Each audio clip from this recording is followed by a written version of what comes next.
Hey parents, school has started again, and for many students that means a virtual component of some kind.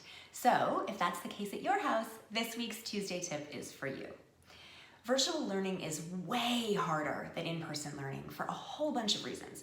And one of those reasons is because a live classroom experience offers opportunities for social connectedness and instructional cues that you just can't get behind a screen.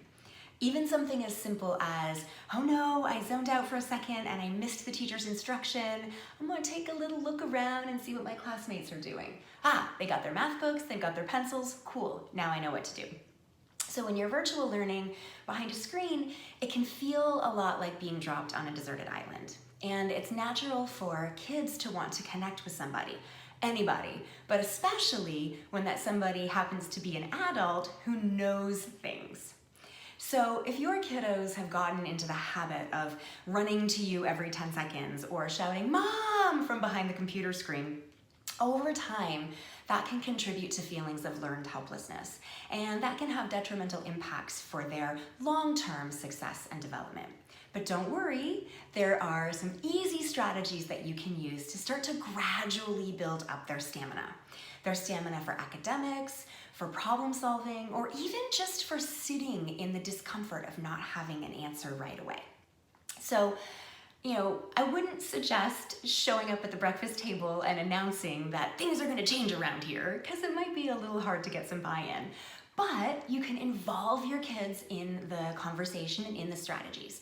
Maybe starting with something like, hey, Johnny, I've noticed that you're starting to get a little reliant on adults to solve your problems for you. And, I'm worried that your brain's gonna turn to mush and leak out your ear. What do you think? Have you noticed that too? And after they roll their eyes and say, "Dad, you're not funny," you can start to have a conversation about what you've noticed and what you're concerned about. And see if they have any ideas about what they might need.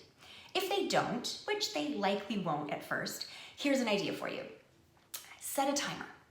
And the amount of time you're setting it for is going to be based on their age and based on their ability to be independent. So if you've got a 6-year-old who's an every 10-second interrupter, you're going to start by setting that timer for 5 or 10 minutes. If you've got a 9-year-old who's an every 5-minute question asker, then you're going to set the timer for maybe 15 or 20 minutes, and you'll gradually build the time from there.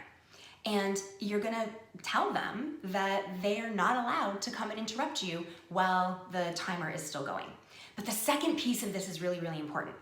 Give them a choice of materials. It can be a small whiteboard and marker. It can be a stack of Post-it notes. It can be a notebook and a cool pen of their choosing. Doesn't matter.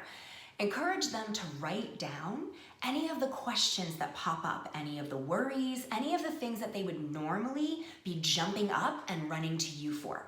And they're gonna jot those down. And when the timer goes off, they are welcome to come to you and talk to you about everything that's on that list.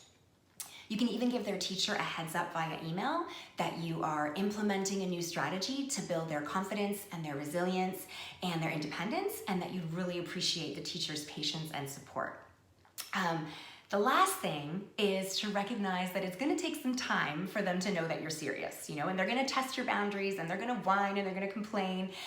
So you can counter that by saying something to them like, "I understand this is hard for you, and I love you too much to take away your opportunities for growth and learning. And I'd be happy to answer your questions after the timer goes off." Then lock yourself in the office and enjoy the silence. Good luck.